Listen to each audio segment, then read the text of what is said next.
Um, Another question in the chat from Brian. He asks if you ever feel the constant need to think of the next step or the next business move, and if there's any potential downsides to over planning. Hmm. Um, so I'm always thinking about, so I like to think of it as like I wear these glasses that allow me to see different opportunities, right? So when I get in that mode, I just am constantly looking for ways I can build my business, expand it. For example, when I watch content, it's not to just enjoy it. It's Mhm. also I watch content thinking like, how can I take this idea and apply it to my own business, or how can I do my own version of this type of content, right?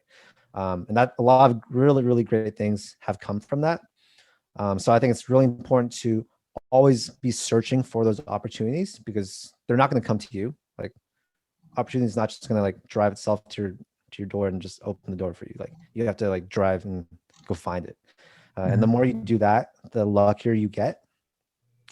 So yeah, entrepreneurship is a lot of luck, but a lot of that luck is built from like the active hustle of Yeah. trying to find things, right? And Yeah. then Yeah. going to like the over planning thing. Yeah, I think that's something that I've been pretty grateful for.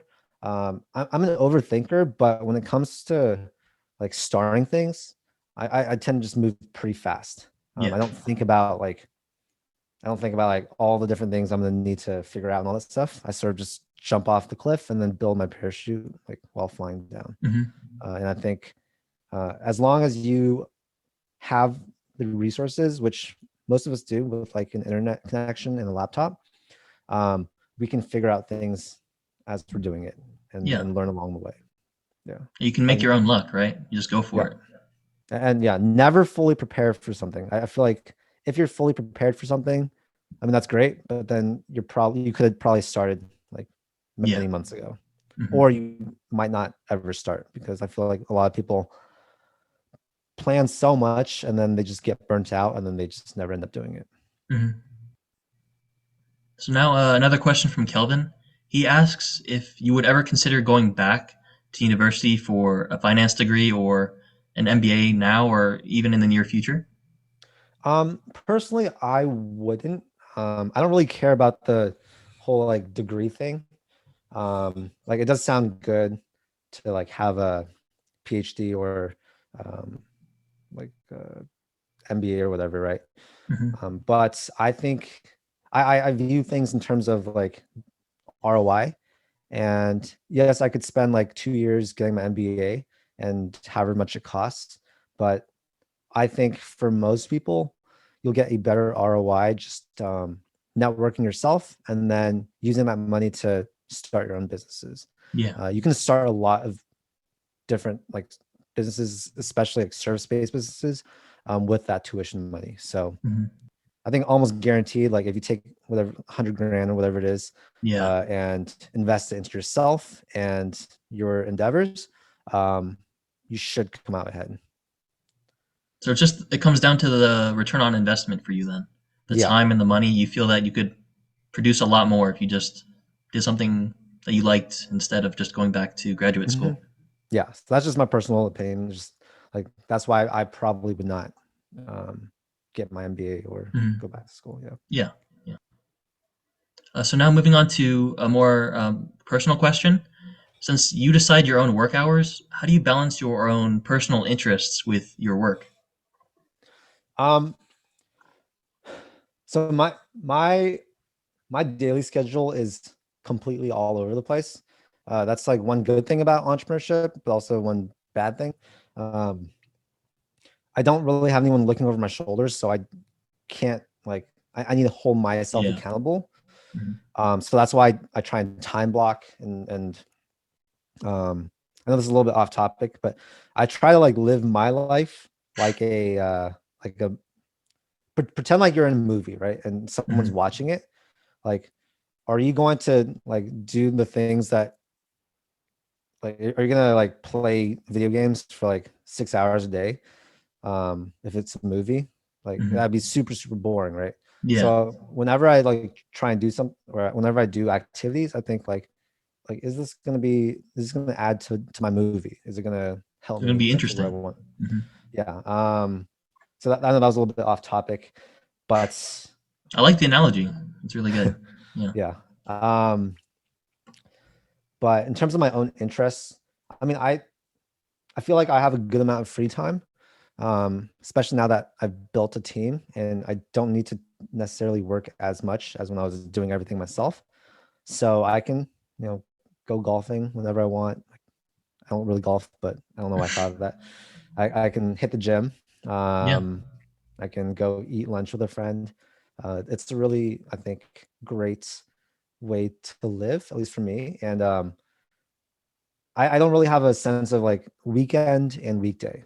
Like they all sort of blend together. So I Yeah. never really know what day it is. And that's So sort of like it's how just I live. flexible, right? Mhm. It's Yeah. completely flexible, and you choose how you want to go about it. Mhm. Yeah. Yeah. So now a question from Jihua in the chat.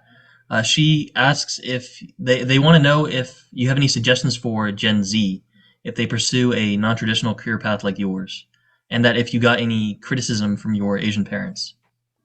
Yeah, it's hard with Asian parents, immigrant parents, because I mean, what worked for them uh, doesn't necessarily have to be the only thing that works for you.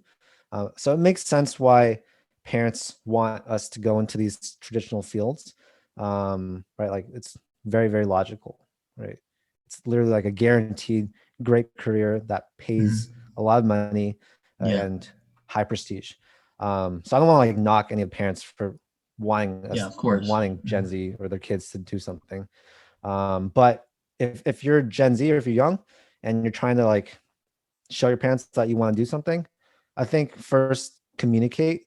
I think Asian households, we're not the best at communicating our emotions and our like Hmm. desires. Yeah. So that's like a big thing. And then also like prove them wrong, right? Like take action, build your own side hustle, start making some money or whatever, Hmm. and show them. And they just need to be exposed to it because they didn't grow up with it. Like Yeah. you Yeah. can It's all make they money know. like Hmm. yeah, you can make money dancing on TikTok Yeah. 50 years ago or like making content or Yeah. doing copywriting or whatever. In the previous So generations, it's all the traditional jobs, right? Like being a mhm, doctor or an engineer or lawyer. yeah. Yeah. I think most of the desirable jobs I think of if I were to do them would be something that you can do on your laptop, meaning you can do it from home and then you can also do Hmm. it like from anywhere in the world. Yeah. You So could be on that to me vacation, is right? yeah, And like work there. Yeah. move to Bali, like just work there. Yeah. That to me is like what success is. It's not necessarily how much money you make. Hmm. I think like the time thing and just like not having to be on someone else's schedule is the best part of it. Yeah. So now a question from Jonathan. He asks, "How did you recruit trustworthy teammates and/or partners?" Definitely something I'm learning to do since I'm not a natural hirer and like leader. Um, but I think it's just to like for me, it was not too bad because I reached out to my audience and people that watch my stuff are just going to be like a little bit more devoted to Yeah. my cause and my business and stuff. Um, but I'm trying to think. The biggest thing is like their willingness to like learn and at least for my business, it's to like be creative and do things without me necessarily having to give them every single step by step direction, right? Hmm. um so that for me has been like really helpful in like the hires that I've made. And talking about hiring is a lot less expensive than you think. um there's platforms like onlinejobs.ph where you mostly hire people in the Philippines. There's sites like Upwork and Fiverr. If you hire out of the United States, it's very possible to hire people for between like $2 to $8 an hour. Like Yeah. Just that in a lot of outsource. countries, yeah, is like a very solid um, a wage. So I know like one of my editors is in the Philippines and I pay him $8 an hour. Like I know he's crushing it right now. And like we're extremely lucky because we're using the dollar. Hmm. So it doesn't like cost me that much to have someone else do the work. Um, yeah, so just a little tip about hiring. Hmm. If a budget is a concern, just try and hire overseas. Yeah. Yeah, there's lots of freelancing websites that you use that you just recommended that people can Mhm. use. Yeah. So now a question from Cindy. She asks, what kind of skill set do you feel is the most important as an entrepreneur? Ooh. Yeah, it's gonna depend on what you're doing. For me, writing has been one of the really, really important skills that it sort of like applies to everything. I think um, I was always like a pretty strong writer growing up, and I like spent time writing things. So that's helped me a lot. I think that also applies to a lot of the service-based jobs that people can do to get into Hmm. entrepreneurship, right? Like there's so much text that needs to be written, Yeah. and if you're good at that, you can storytell, you can like be concise, you can just write with good flow, then that is very, very helpful. It's going to apply to a lot of different things. Hmm. Yeah. And now a question from Chen in the chat. They ask, how can younger kids grow transferable skills no matter what career path they take? And how can parents help support them in developing these skills? Just grow transferable skills. Um, I think it's for me, it's just being curious. Like I've always just been curious about doing everything, and I would spend hours reading photography forums to like learn photography and look at other people's pictures. I'd spend hours watching YouTube, learning things. Um, I think just having different hobbies allows you to learn skills. And yeah, just lucky for me, like a lot of the skills or things I want to do also happen to pay well. Um, but yeah, I'm not sure if that answers the, oh, how can parents support them? Um, I'd say that like my mom, I feel like was so amazing because she encouraged my sister and I to just try everything. She made us do every single sport. We did chess, we did art, we did like Music? piano, clarinet, Mhm. everything. And I think doing that gave me like the drive to like be creative and wanted to learn new skills and stuff. So Mhm. like I think if you're a parent, like encourage your kids to try a lot of different things, like different hobbies and extracurriculars. That's going to make them really well rounded and make them, I think, want to learn more skills. Yeah. Yeah. So I think my mom raised me like exactly how I'd want to raise my kids if I had kids in the future. Just like encouraging them to try everything and um, yeah. Yeah. Yeah. And Uh, she wasn't super tough on me on like grades and stuff. Like my sister and I still did really well in school, but we never felt like super pressured to mhm. get only A's or like spend X hours studying or Yeah. whatever. Yeah. Yeah. Yeah. That can really help. There, like, Hmm. no pressure on you during your journey in high school and university. Yeah. And now a question in the chat from Ruthie about your writing skills. They ask if you can share how you developed your strong writing skill and if you did perhaps anything special that contributed to this writing skill. Um, I mean, I think I just always took writing in school pretty seriously. So that's where I got like a good foundation for my writing. But I think most of the like very applicable writing skills that I developed were just from building my own businesses. For example, like tutoring, I had to get good at writing because I'd help people write essays. Um, when I was doing Amazon FBA, which is like a type of e-commerce, I Hmm. had to learn like sort of like copywriting and how to make product descriptions, all that stuff. Um, Making content, I need to learn how to story tell. So all these different things, like that's what I was saying. Writing is such a cool skill because it's gonna help you with pretty much anything you do. But for me, it's just like getting a good base with school, right? And then just doing different businesses and Hmm. learning from that. Yeah. Yeah. Okay. So we are down to around our last 5 minutes. So if you have any last questions, put them in the chat. We'll go over our last few questions. Thank you. Ethan asked in the chat, what attributes do you think set you apart from others and contributed to your success? I don't think I'm very like special. Back to what I was saying before with like being curious about things. I think I'm very curious about skills and trying things. Um, that really helped. Also, my barrier to like my I'm very risk averse when it comes to like gambling. So I absolutely hate gambling. But when it comes to betting on myself or trying something, I have like literally no problem failing. And Hmm. that's why I failed so many times. But those failures are like sort of what helped me get to where I am today. So yeah, just curiosity, not caring about failing, and just taking action on a lot of different things. I think I don't I don't get like stuck on details. I just try and do things. Yeah. Yeah. Yeah. Yeah. That's really a powerful message. I feel like gamble, but on yourself. Yeah. Yeah, yeah.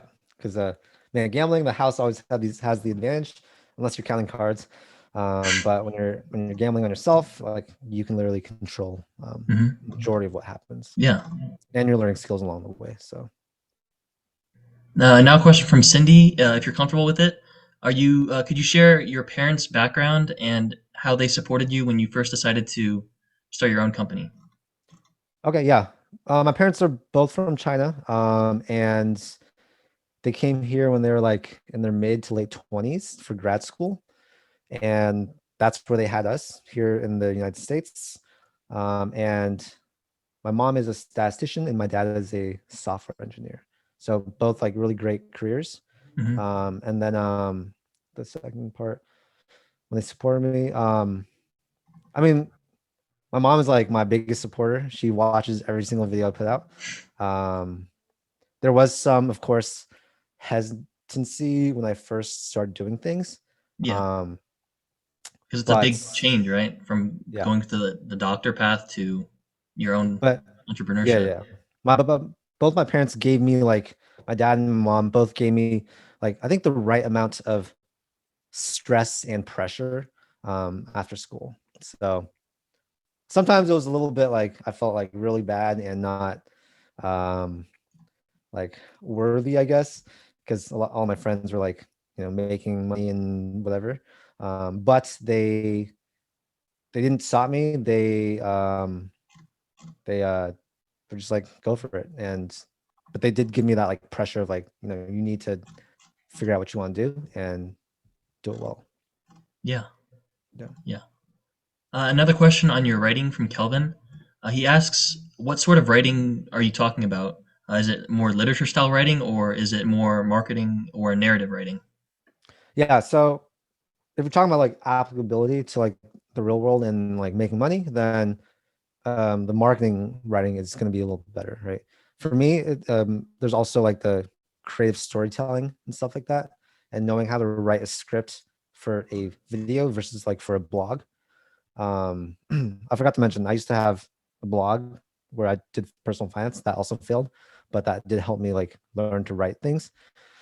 Um, yeah, writing where you can use that writing for like getting eyeballs or getting attention, that today is going to be the most applicable, at least for what I do.